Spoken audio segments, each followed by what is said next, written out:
Welcome. This is Richard, and I welcome you to the Innovation Best Practices episodes, where every episode is designed to help you sell more and make more from your innovation program using proven, practical innovation best practices that I believe can help virtually any business with any innovation need. I want to especially welcome our listeners from around the world, especially 80 countries around the world. Welcome. Today's episode is why smart people struggle to innovate. You might say, huh? Oh, this is very real. This is very real. I've done a previous podcast on a topic related to this called The Curse of the Expert. But this is another perspective on it that I really like, and I draw a lot of this from an Innovation Excellence article, which is a website by Chris Thomason. So I want to give a shout out to him for the work he did in this. So here's an overview. This episode builds on, as I said, a previous episode, The Curse of the Expert, episode 70 that I did. And people in business tend to think they are smart, and they are, but they don't know what they don't know, and this doesn't stop them from acting like they know just about everything. Let me say that again.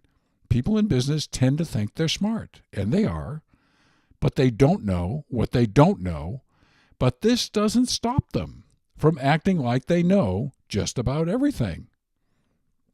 Innovation requires curiosity and a deep, deep desire to learn. Without this, innovation programs are almost destined to fail from day one.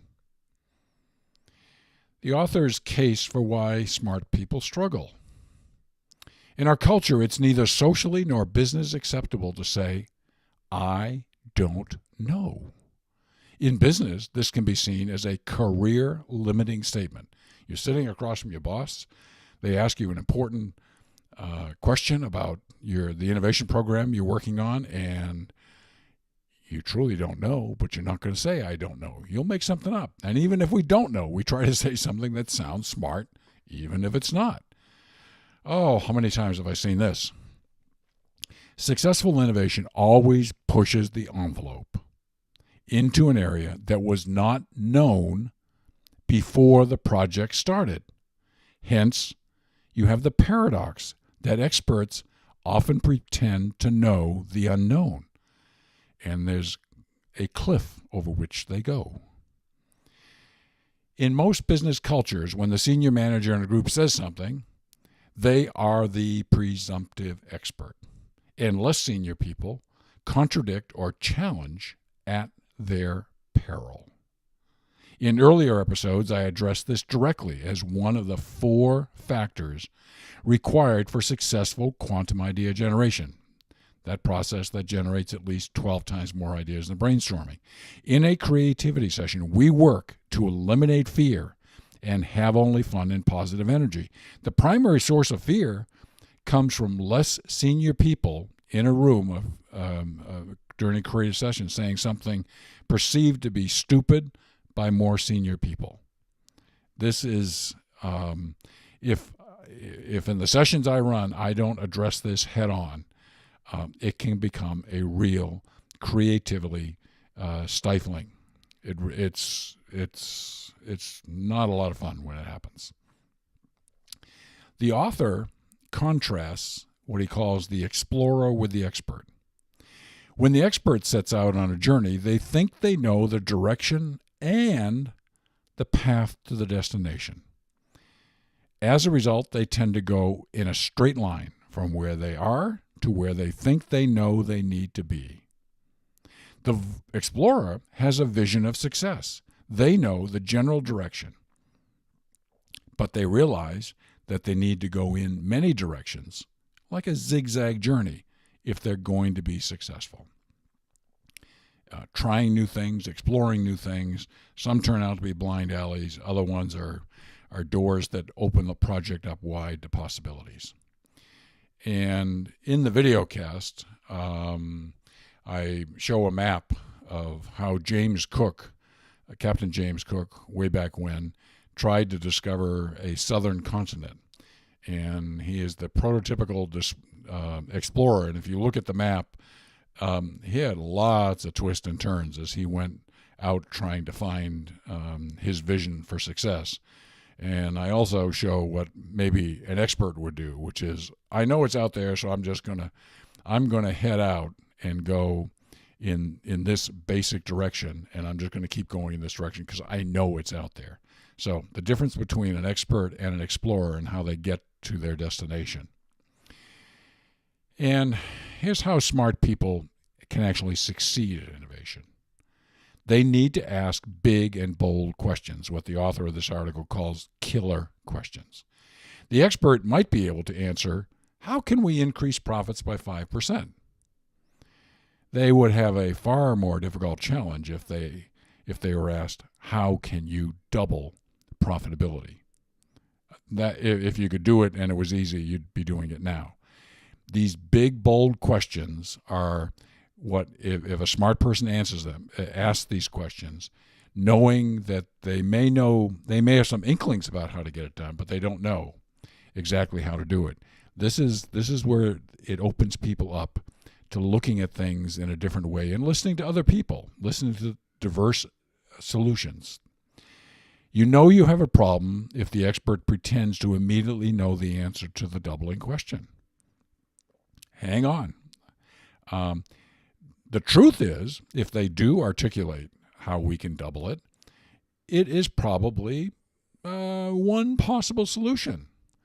What are the other solutions? Are the other solutions better? Could we combine two solutions into one and get something even better?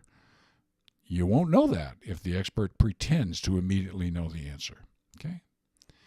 So, when big, bold questions are asked, an expert who is honest with themselves will be able to contribute part of the answer, but not many and often very important parts of the ultimate answer.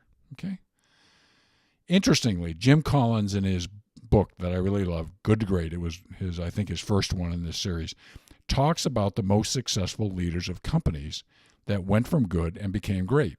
He describes what he calls a level 5 leader. Among other things, this is a leader who does not have an inflated ego, but is a great listener, who understands individual wisdom is always trumped by collective wisdom. Okay? So, smart person, be this kind of leader. Well, here's some concluding thoughts that I've taken away from all of this. This episode clearly addresses the need for an innovative culture. I've had previous episodes on an innovative culture that you may want to review, episode 70, for example. At its heart, an innovative culture is one dedicated to continuous learning and collaborative learning. It is a culture where individuals recognize that their very best ideas can always become even better ideas when the expertise and experience of other smart people are engaged. This is something that I deeply, deeply, deeply believe in. When I'm working on a significant project that I want to go beyond just my own thinking, I'll send it to people in my team, not with a thing, hey, what do you think? Or I don't say, got any comments? No, I send it and say, please make this better. Why? Because I know the best thinking of one individual can always be made better by the best thinking of another individual or other individuals.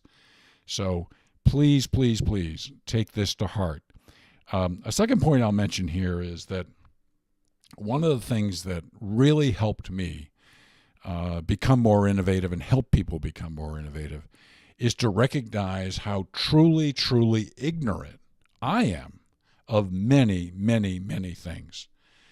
Now, some people may say, well, boy, if I acknowledge I'm ignorant, that's not a positive and people aren't going to like it. Well, I'm going to tell you, there's a whole lot of stuff I don't know that I'm ignorant of, but boy, do I love to learn. And it's kind of like when you recognize you're ignorant and you go out to learn, you're not always filtering things through what you already think you know. It gives a greater opportunity to embrace a bigger and wider set of solutions. So, if you're listening to this and you're a smart person, and I think you are, please take a good listen to what I've said here and how smart people can actually be more innovative than they are today. Okay? If you'd like more innovation best practices, we've got some help for you. You just need to go to the i2ge.com. That's the letter I, number 2ge.com. On the left-hand side, on the menu bar, is the DIY innovation training, do-it-yourself innovation training.